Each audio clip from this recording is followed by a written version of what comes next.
Hi viewers, this is Dr. Imran Khan. I am a sexologist working here in Gurgaon. In last video, we discussed about the erectile dysfunction, a very common and very frustrating disease as well. आज का जो topic है वो है pre mature ejaculation. ये सच कहूँ तो pre mature ejaculation erectile dysfunction से ज़्यादा फ्रस्ट्रेटिंग है, क्योंकि एक बार एक्साइट होने के बाद फिर आप अगर वक्त से पहले डिस्चार्ज हो जाते हैं तो यकीनन एक बड़ा एम्बेरसिंग सिचुएशन वो क्रिएट करता है और दोनों ही पार्टनर उसमें इक्वली सफ़र करते हैं। मैं तीन पार्ट्स में इसको डिवाइड किया है कि प्री मेचर इजैकुलेशन है क्या। पहली चीज़ में मैं आपको बताऊंगा कि प्री मेचर इजैकुलेशन कहते किसे हैं। नंबर दो ये कि प्री मेचर इजैकुलेशन के क्या क्या कॉजेज़ हैं, और तीसरा ये कि क्या पॉसिबल ट्रीटमेंट उसके हमारे पास अवेलेबल हैं। तो मैं पहली चीज़ से शुरू करता हूँ कि प्री मेचर इजैकुलेशन किसे कहते हैं। देखिए, प्री मेचर इजैकुलेशन जिसे हिंदी में शीघ्र पतन कहते हैं और यूनानी ज़बान में, यूनानी मेडिकल डिक्शनरी में इसको कहते हैं सूरत इंजाल। तो प्री मेचर इजैकुलेशन की कोई स्पेसिफिक डेफिनेशन नहीं है, लेकिन जनरलाइज अगर हम देखें तो कोई भी मर्द इरेक्शन आने के बाद वेजाइनल एंट्री से पहले या एंट्री करने के बाद 1 मिनट से पहले पहले अगर डिस्चार्ज हो जाता है तो उसको प्री मेचर इजैकुलेशन की कैटेगरी में रखते हैं। तो अब हम आते हैं कि इसके क्या क्या कॉजेज़ हैं, what are the main and cardinal causes behind this particular issue. तो मैं इसमें ये कहूँगा कि इसका कोई भी कॉज प्रूवन नहीं है कि हम ये कहें कि जी इसी वजह से ऐसा होता है। There are many causes and many theories are there कि ये इस वजह से होता है, इस वजह से होता है। क्लिनिकली जो मैंने देखा है और जो डॉक्टर्स हम आपस में जब डिस्कस करते हैं तो we have decided to some extend के भाई इसमें क्या क्या कॉजेज़ इन्वॉल्व हैं। तो दो चीज़ों में, इसको भी मैं दो पार्ट में कैटेगराइज करता हूँ, एक के मेंटल डिसऑर्डर और दूसरे हैं physical disorder, organic disorder.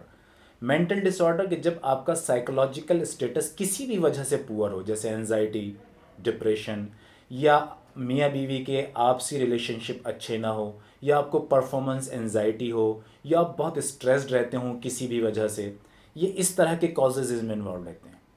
Organic causes में ये तजुर्बा है हमारा, clinically we have seen this particular thing कि मेटाबॉलिक डिसऑर्डर्स जैसे कार्डियोवास्कुलर डिसऑर्डर, डायबिटीज़, थायराइड के इश्यूज़, चाहे वो थायराइड कम होता हो या ज़्यादा होता हो, या वीक मस्कुलर स्ट्रेचर, मतलब जिन लोगों का मस्कुलेचर, जो मसल पूरा मस्कुलर स्टेटस है वो पुअर हो, वीक हो, ऐसे लोगों को भी प्रीमेचर इजैकुलेशन होते हुए हमने आम तौर से देखा है।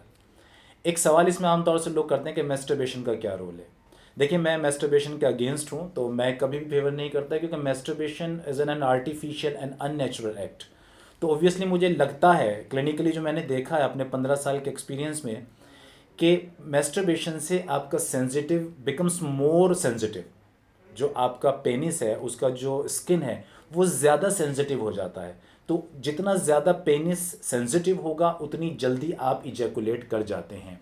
तो इस तरह के कुछ फिजिकल कॉजेज़ इसके पीछे मौजूद हैं। अब हम आते हैं तीसरा पार्ट, जो बहुत इंपॉर्टेंट पार्ट है कि इसका ट्रीटमेंट कैसे किया जाए।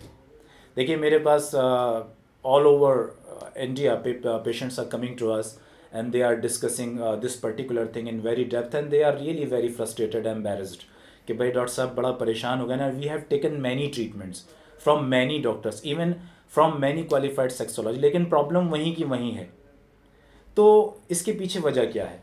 तो देखिए, मैं दो बातें इसमें बहुत इंपॉर्टेंट बताता हूँ।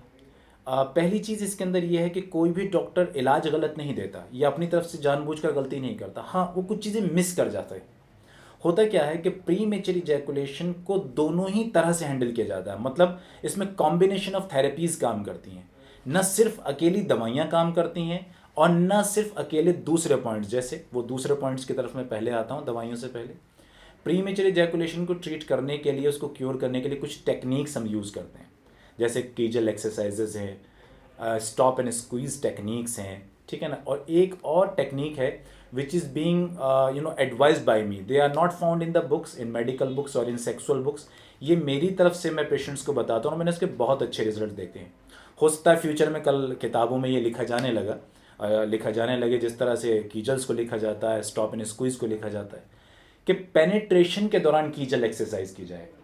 I mean to say, when you have penetrated the vagina, at that particular moment you do the Kegel. What is the Kegel exercise? A different part of the video where I explained the Kegel and different techniques regarding to cure this particular premature ejaculation. तो उसमें हम आगे discuss करेंगे, यहाँ सिर्फ मैं आपको बताना ही चाह रहा हूँ। तो ये टेक्निक्स, इसके साथ साथ साइकोथेरेपी, मतलब हम पेशेंट को पहले सबसे पहले तो क्या करते हैं कि उसका क्या कॉज है उसको एक्सप्लोर करने की कोशिश करते हैं, उसे पकड़ने की कोशिश करते हैं। उसके बाद फिर हम ये दोनों ही टेक्निक्स को, दोनों ही पार्ट को, मेडिसिन पार्ट भी और ये जो हमारा फिजिकल पार्ट है, हम इसको कंबाइन करते हैं विद साइकोथेरेपी, विद काउंसलिंग, दोनों पार्टनर्स को बुला के भी डिस्कस करते हैं। बिलीव मी, इस पैटर्न के साथ अगर हम चलते हैं तो ये क्योर हो जाता है। हाँ, एक रूल हमेशा याद रखिए, प्री मेच्योर इजैकुलेशन चूंकि डीप रूटेड प्रॉब्लम है तो इसमें चमत्कार नहीं होगा, मतलब you shouldn't expect from your doctor that he is going to do something चमत्कार। So this should not be the your view point. Thank you very much. I think I have explained the important part of premature ejaculation. Thank you very much. Thank you very much.